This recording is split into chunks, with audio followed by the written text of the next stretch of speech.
Smash that subscribe button, hit like if you're brave enough, and drop a comment because once this story starts, there's no turning back.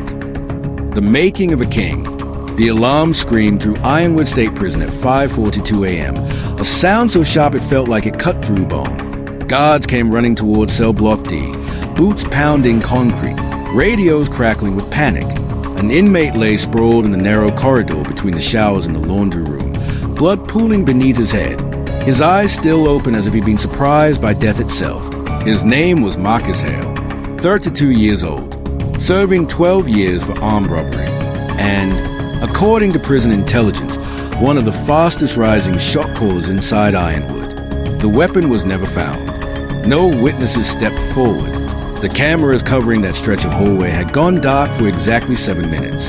Inside a maximum security prison, 7 minutes was an eternity. By sunrise, the yard was locked down. Cells were searched. Phones were confiscated. Gang intelligence units were pulled in from the state capital. Because Marcus Hale wasn't just another inmate, he was a symbol. And symbols don't die without consequences. Ironwood had a system.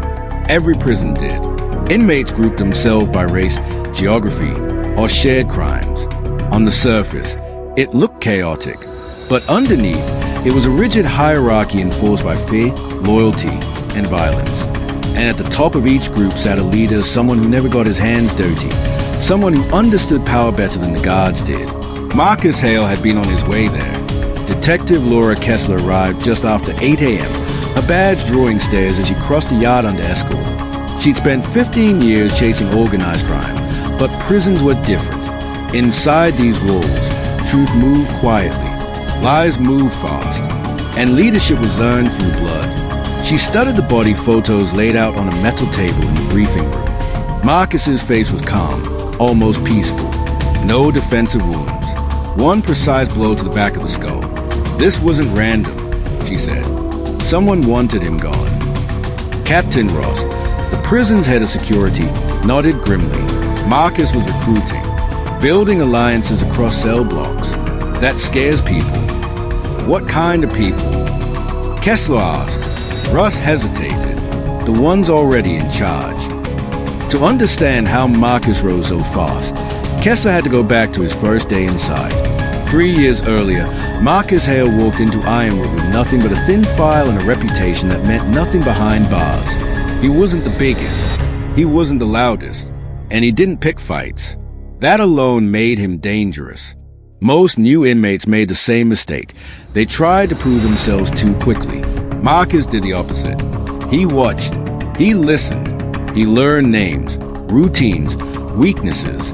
He learned who controlled the phones, who controlled the food trays, who controlled protection on the yard.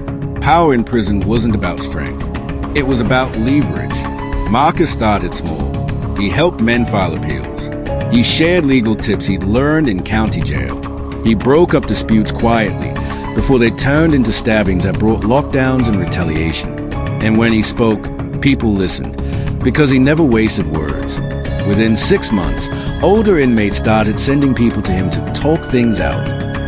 Within a year, he was deciding who got access to contraband and who didn't. Guards noticed fewer fights in his orbit. What they didn't notice was a loyalty forming around him. Leadership didn't announce itself. It grew in the shadows. Back in the present, Kessler interviewed inmates one by one.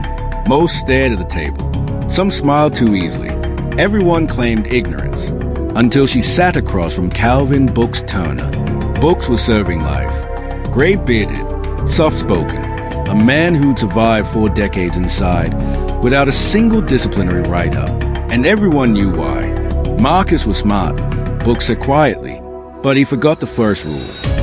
Which is, Kessler asked, you don't climb too fast unless you're ready to fall. Books leaned back, eyes distant. Leadership in here isn't taken. It's allowed. Someone let Marcus rise, and when he stopped being useful, they took him out. Who? Kessler pressed. Books smiled faintly. That's the wrong question. As the day dragged on, tension thickened inside Ironwood. Gangs blamed each other. Rumors spread of retaliation. Guards intercepted notes warning of a war if justice wasn't served. The warden demanded answers. Politicians demanded silence, and somewhere inside the prison, someone was watching to see how the system would respond. Late that night, Kessler reviewed surveillance logs again. 7 minutes of missing footage, too clean to be an accident. She followed the trail backward to a maintenance request filed weeks earlier, citing intermittent camera failure in cell block D. The request had been approved, signed off by a civilian contractor, a contractor who'd been released from prison 8 months earlier. Her phone buzzed, a message from prison intelligence. They found something. Kessler hurried to the evidence room, where a sealed envelope lay on the table. Inside was a folded piece of paper, smuggled out of Marcus Hale's cell during a late-night sweep. 3 words were written in careful block letters. "I know who runs this." Behind the paper was a second item, a crude diagram of Ironwood State Prison. Certain cells were circled, certain names written in the margins, and at the center of it all was one inmate Kessler hadn't expected to see. A man officially classified as low influence. A man everyone thought was invisible. As Kessler stared at the page, she realized Marcus Hale hadn't just been climbing the ladder. He'd been mapping the throne, and someone had killed him to make sure he never reached it. The invisible throne. By morning, Ironwood felt different. The silence wasn't calm, it was waiting. Detective Laura Kessler stood at the observation window overlooking cell block D as inmates were released for a tightly supervised breakfast. Eyes tracked every movement. Men who usually walked alone now clustered together. Whispers passed hand to hand faster than contraband. Marcus Hale was dead, and power hated a vacuum. The diagram found in Marcus's cell had already been photocopied and locked into evidence, but its impact was rippling through the prison. The circled name at the center of it all belonged to an inmate few guard paid attention to, Elias Crow, 4 to 6 years old, serving 25 years for racketeering and conspiracy. No violent infractions inside, no gang affiliation on paper, assigned to laundry detail. Quiet, polite, forgettable, too forgettable. Kessler flipped through Crow's file again. Outside, he'd been a financial operator, someone who moved money, not guns. Inside, he'd somehow avoided trouble for nearly a decade. That alone was suspicious. "You don't survive this long by being weak," Captain Russ muttered beside her. "You survive by being useful." Kessler nodded. "Or untouchable." They brought Elias Crow in for questioning that afternoon. He sat calmly in the interview room, hands folded, eyes steady. He looked more like an accountant than a criminal kingmaker. "I heard about Marcus," Crow said softly before Kessler could speak. "Tragic." "You knew him?" she asked. Crow smiled faintly. "Everyone knew him. He was ambitious. And you weren't." Kessler pressed. Crow's eyes flickered just for a second. "Ambition is dangerous in prison. It draws attention." "Funny," she said, "because Marcus seemed to think you were the one pulling strings." Crow leaned back. Marcus thought a lot of things. The interview went nowhere. Crow denied involvement, denied leadership, denied even understanding how gangs truly operated. No threats, no slips, just calm deflection. Too calm. That night, the first retaliation hit. An inmate affiliated with Marcus's crew was found in the yard, stabbed twice in the abdomen with a sharpened piece of metal. He survived, but barely. The message was clear. The old order wasn't done speaking. By the next day, 2 more inmates were transferred to solitary for their own protection. One refused food. The other asked to speak to Kessler. His name was Devin Pike, 24, first offense, eyes wide with fear. "They're lying to you," Pike whispered through the glass, "about how leadership works in here." "Then tell me the truth," Kessler said. Pike swallowed hard. "Leaders don't give orders. They give permissions. Who's allowed to sell? Who's allowed to fight? Who's allowed to live?" "And Elias Crow?" she asked. Pike nodded quickly. "He never tells anyone what to do. He just listens. And somehow, things happen." Pike leaned closer. Marcus figured it out. He figured out Crow controlled the supply lines, phones, drugs, even favors with certain guards. Marcus wasn't trying to replace him. He was trying to expose him. Kessler felt a chill. Expose him to who? To everyone, Pike said. That's why he died. Before Kessler could ask another question, the door burst open. Guards rushed in, dragging Pike out, radios blaring. Lockdown was announced prison-wide. An hour later, Kessler was called back to the medical wing. Devin Pike was dead. Official cause, suicide, but the bruises around his neck told a different story. The warden demanded the investigation be wrapped up. Politicians were calling. The press had caught wind of a possible gang war inside Ironwood. Kessler felt the walls closing in, not just the prisons, but the invisible ones built by bureaucracy and fear. Then her phone rang. Unknown number. Detective Kessler, a voice said calmly. "You're asking the wrong questions." "Who is this?" she demanded. "A friend," the voice replied. Marcus Hale wasn't becoming a leader. He was becoming a problem. The line went dead. Kessler stared at her phone, pulse racing. That call hadn't come through the prison switchboard. Someone had access. Someone with reach. She requested Crow's transfer to protective custody. The request was denied.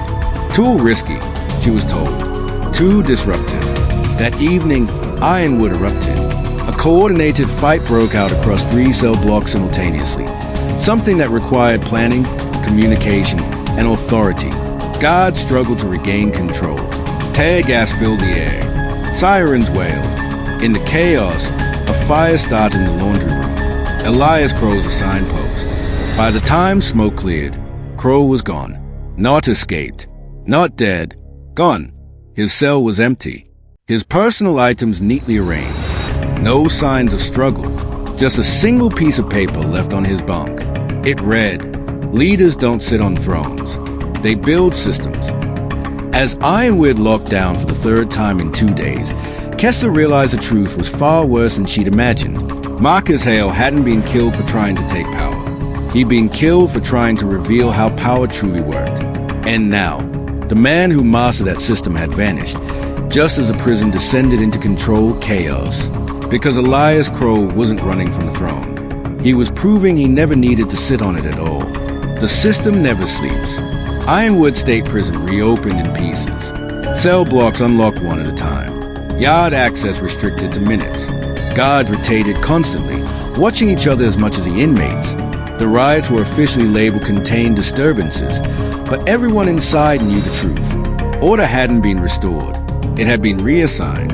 Detective Laura Kessler stood in the warden's office, staring at the empty chair across from her, the one Elias Crow should have been sitting in. His disappearance had been ruled an internal misclassification error. No escape alert.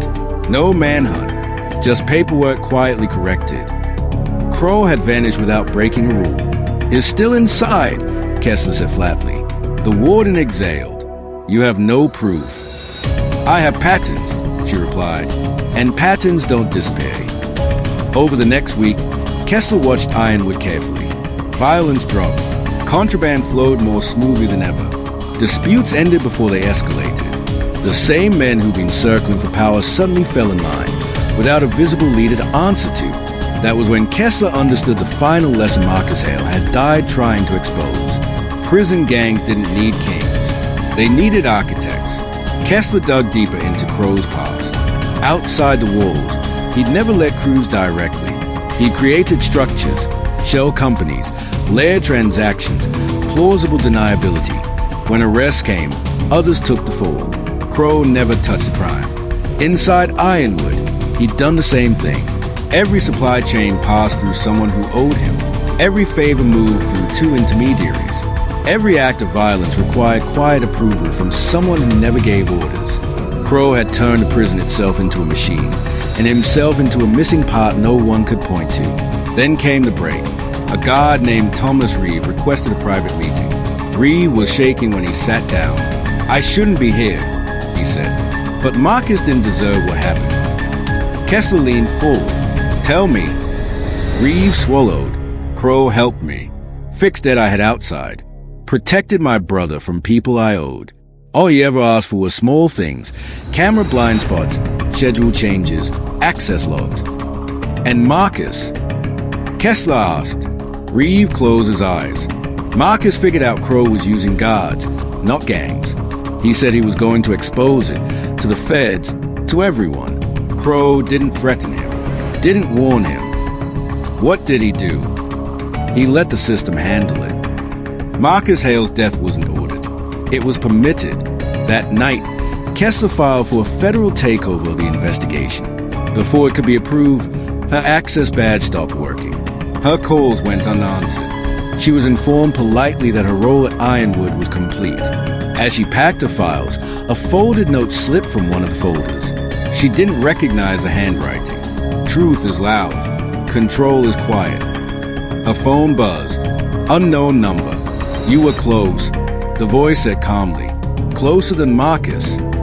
Kessler stepped into the empty hallway. You let him die. No, the voice replied. He chose to step into the light. Where are you? She demanded. A pause. Where I've always been, Elias Crow said. Exactly where I need to be. The line went dead. 3 months later, Ironwood reported record low violence. The warden was praised. Funding increased. The case of Marcus Hale officially closed unsolved. But Kessler kept watching. Across the state, inmates connected to Ironwood began rising quietly inside other prisons. The same patterns, the same calm, the same invisible permissions. Crow had never escaped. He had expanded. The final report on Ironwood concluded that prison gangs were leaderless networks driven by inmate culture. No names were mentioned. No systems acknowledged. Marcus Hale's diagram was sealed, then lost. But Kessler remembered the center of it. Leadership in prison wasn't about power you could see. It was about power that never had to show itself. And somewhere behind concrete walls and locked doors, the system kept working silent, efficient, unstoppable. They thought the most dangerous men were the ones already locked inside. They were wrong. The most dangerous leaders were the ones no one believed existed. And if this story kept your heart racing, you already know what's coming next will be even darker.